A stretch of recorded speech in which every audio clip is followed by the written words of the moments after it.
Welcome to the Deep Dive. We sift through stacks of sources, find the key nuggets of knowledge, and help you get well informed fast. Today, we're exploring something really personal, but also universal: our dreams, our ambitions. This deep dive is all about how we talk about our future plans, the big ones and the Right. small ones, and the language we use to make them clear. Yeah, and what's really fascinating, I think, is how discussing goals, actually talking about them, can be such a powerful first step, not just thinking about them. We'll unpack this.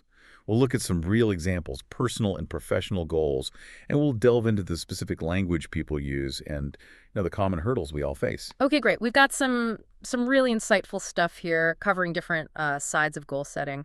Let's start big picture. Those really inspiring long-term dreams. Like imagine someone wanting to start their own creative studio. Graphic design, branding, maybe digital marketing, hmm with a clear goal, say launch in the next 2, 3 years. And the plan is gaining experience, saving money. Right. Or another one, maybe dreaming of traveling the world, writing a book about it, like a travel memoir, visiting every continent, exploring how that changes you. And the goal is a full-length book, maybe building on stories or blog posts they already have. Exactly. These are big visions, and how you phrase them matters. You might start with, I'd like to, or I'd love to. Right, that feels a bit softer, maybe more polite. Yeah, maybe less pressure when you're first sharing it. But then you might shift to, my goal is to, or I want to. Okay, so that signals more commitment. Definitely. It makes it more concrete, both for you and for others. It shifts from just a wish to a real target. Okay, so we've got the big dreams, but they don't happen without the day-to-day stuff, right? We need to Yeah. talk about the short-term goals, the Yeah. daily habits. This is where it gets real. Absolutely. This is where the rubber meets the road, as they say. Yeah. Big dreams can feel, well, overwhelming. So bridging that gap with smaller, actionable steps is key. Makes sense. Think about someone focusing on, say, improving their public speaking. It's not just, I want to be better. It's more like, okay, I'm joining a local Toastmasters group. Right, specific. And maybe their short-term goal is give a 10-minute speech by the end of the month. They see how that builds confidence for their future business idea. Mm-hmm. Or health goals, building a habit of walking 10,000 steps a day, Mm-hmm. or cooking more at home. Yeah, those are common ones. And tracking progress helps. Even just a simple chart. It keeps you motivated. You see the progress. So it's about making those small, consistent actions really visible. Exactly. Yeah. And seeing how they connect to the larger vision. Like those 10,000 steps aren't just steps. They're building the energy you need for that studio launch. Useful language here is stuff like, I'm focusing on, I try to. One of my short-term goals is, well, here are, I want to build a habit of. And vocabulary like track my progress, stay motivated, practice regularly, set a goal. Got it. Okay, so that link between the daily actions and the big vision is vital.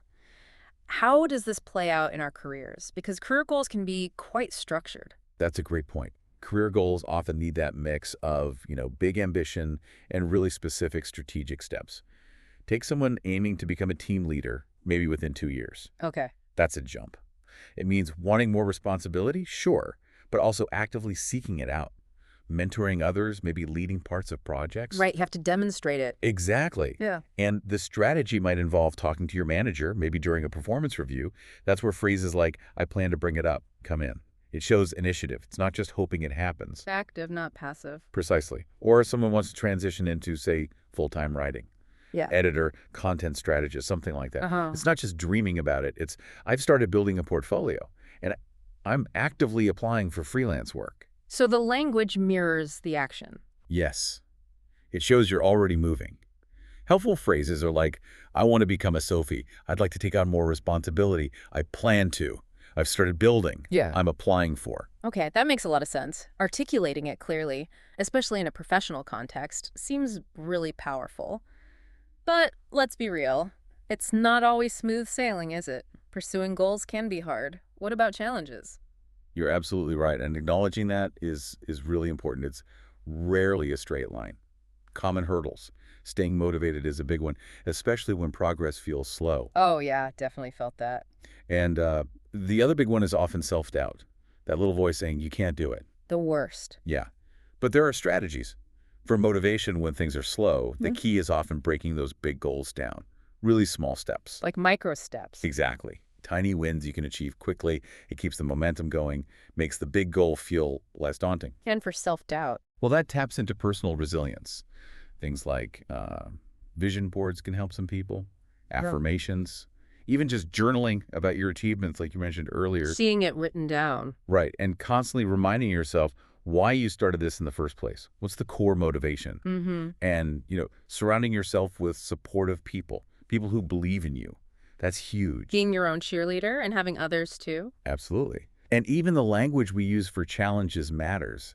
Naming it, staying motivated is hard right now. Or, my biggest challenge is self-doubt. Acknowledging it. Yes. And then shifting to the solution. So I'm breaking this goal into smaller steps. Or I need to remind myself why I started. Okay, so we've gone from huge dreams down to daily habits, career moves, and now tackling the tough stuff. Quite a journey. As we sort of wrap this up, maybe let's try visualizing the future. Like 5 years from now, what could achieving these goals look like? Maybe living by the ocean, writing full time, like that example. Occasional travel for inspiration, book published. Yeah. Or running that successful creative agency. Mm, Managing a team. Mentoring younger designers. Finding a better work-life balance, maybe. Powerful visions and the belief, right, that hard work and actually saying what you want makes them possible. It really does seem to help solidify the commitment. So maybe a quick recap of the key language. Good idea. For goal setting, Hmm. I want to, I would like to, I plan to, I hope to, even I dream of, depending on the context. Okay. For personal development, build a habit of, track my progress, stay motivated, set small milestones. Right, the action words. Yeah, and in your professional life, take on more responsibility, transition into a new role, develop new skills, build a portfolio. Mm-hmm. And when facing challenges, push through self-doubt, break goals into smaller steps, and crucially, remind yourself why you started. That's a great summary. Lots of practical takeaways there. So you've just had a really concentrated dose of insights and hopefully some practical language you can use to talk about your own goals, whether they're huge or, just starting out.